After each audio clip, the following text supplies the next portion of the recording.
Namaskar. A very good evening to one and all. I thank Manav Rachna International School, Noida, for giving me an opportunity to interact with you all today and talk about my passion. Hello, I am Archana Pathak Dave. I am an advocate practicing in the Honorable Supreme Court of India for the past 20 years. When I started my practice as a very shy, timid, and an introvert girl, I was ignorant about the fact that my individual practice or how my practice as a lawyer would impact the society at large. When I, and as years progressed, I realized that when we as lawyers are fighting cases for somebody in particular, or in general when we are filing public interest litigations, how we are trying to uphold the constitutional values that our country is so proud of. I would try and give you an example. uh, I was a part of the judgment that came uh, in the year 2020, and that is with regard to permanent commission to women in Indian Army. This journey of these women started in the year 2005, when somebody had filed a PIL, a public interest litigation, saying that women should be granted permanent commission in the Indian Army, because before that it was only a short service commission that was available to women. And the Honorable High Court, the Delhi High Court, delivered a judgment in the year 2010, after which it was after a decade that the Honorable Supreme Court of India on 17th of February 2020 gave a decision and paved a way for women having permanent commission in the Indian Army. It was such a beautiful journey that I traveled with these women officers. This was one case.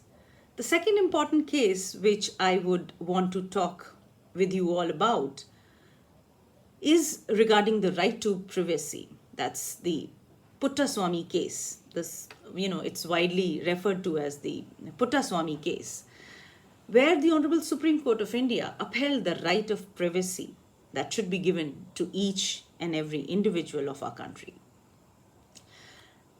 The journey in this profession has not been very easy. It has its own challenges. See, I'll tell you that this profession has, since times immemorial, has been considered as a male's bastion. And here, maybe 3-4 decades back, there were very, very few women practicing in the Supreme Court.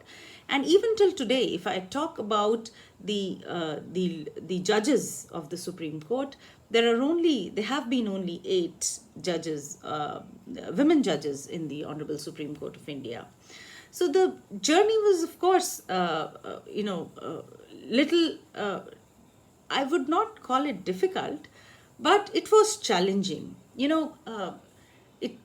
When women are in this kind of a profession, it comes with its own roadblocks, I would say. There's family at one hand, and the profession demands your 100% time. One of our former judges, Justice Indu Malhotra, once remarked that law is indeed a jealous mistress.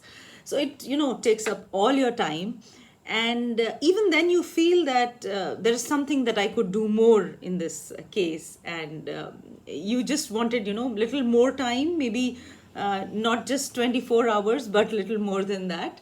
So it was it was a journey that I also traveled with my other colleagues, and being a part of this profession has also given me an opportunity to be able to help people who are in distress and who need legal advice.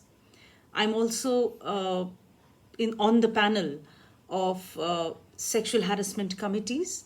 I must tell you here that there is a specific law which deals with the sexual harassment of women at workplace, which came into being in the year 2013 after the famous judgment of Vishakha versus State of Rajasthan was coined by the Honorable Supreme Court.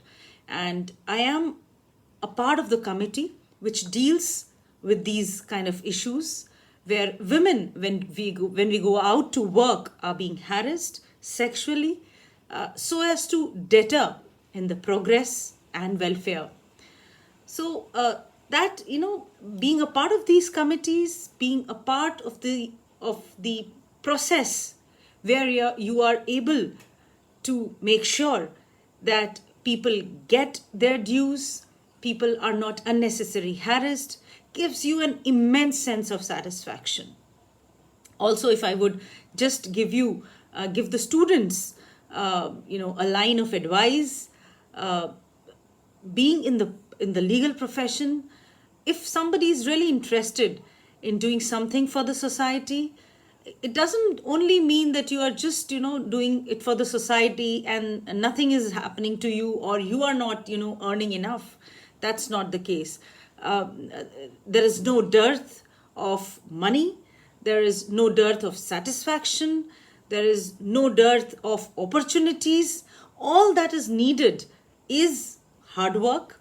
And if I specifically talk about the field of litigation, so when we entered, we were always advised by our seniors. And in fact, I belong to the family of lawyers and judges.